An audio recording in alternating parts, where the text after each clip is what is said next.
अस्सलाम वालेकुम।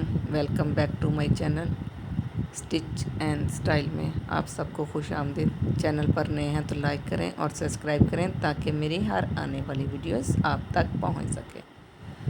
आज मैं आपको वी शेप में यॉक फ्रॉक की कटिंग करने का तरीका और स्टिचिंग करने का तरीका बताऊंगी। ये फ़्रॉक बनकर बहुत ही प्यारा लगता है। तो चलें आएँ हम इसकी कटिंग करते हैं। सबसे पहले हम अपने पेटी का नाप करते हुए लंबाई और चौड़ाई कटिंग कर लेंगे। इसके बाद हम अपने तीरे की पैमाइश करेंगे। शोल्डर का नाप करते हुए कटिंग कर लें। अब हम इसके गले की कटिंग कर लेंगे। गले की कटिंग पहले करेंगे ताकि हमें अंदाज़ा रह जाए कि हमने वी की कटिंग कहाँ तक करनी है। अब हमने इसको वी की शेप दे देनी है। जितनी हमें पेटी तैयार चाहिए उसी हिसाब से कंधे तक इसकी वी की शेप दे दें। अब हम इसके घेर की कटिंग करेंगे।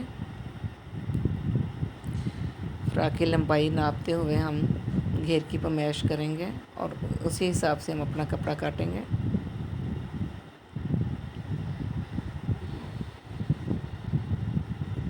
ये मैंने घेर की कटिंग कर ली है। अब हम इसकी बाकिया कटिंग करते हैं। लंबाई चौड़ाई उतार ली है। 3 इंच का मार्जिन रखते हुए इसी तरीके से अपने वी शेप की कटिंग घेर की भी कर लेनी है और एंड में शोल्डर का 2 इंच शोल्डर कटिंग कर लेंगे।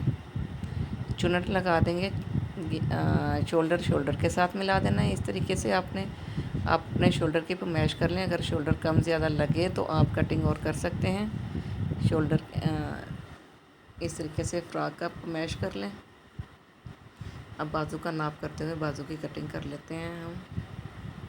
वीडियोस आप एंड तक ज़रूर देखिएगा। बहुत मेहनत से वीडियोस बनाई जाती हैं।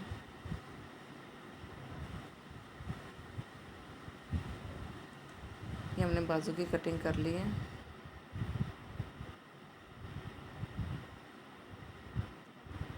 तो अब हम इसकी स्टिचिंग की तरफ आते हैं। सबसे पहले हमने इसको घेर को चुनट लगा लें और नाप करते हुए हमने वी की नोक और घेर वाले की नोक जो है दोनों बराबर आनी चाहिए। सेंटर दोनों का बराबर है और चुनट इक्वल करते हुए हम इसको स्टिच कर देंगे।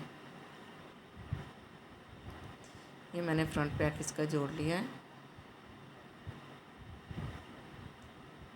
अब हम इसके ऊपर लेस रख के लगा देंगे। आप चाहें तो ऐसे डबल लेस भी लगा सकते हैं। मैं यहाँ सिंगल लेस ही लगा रही हूँ।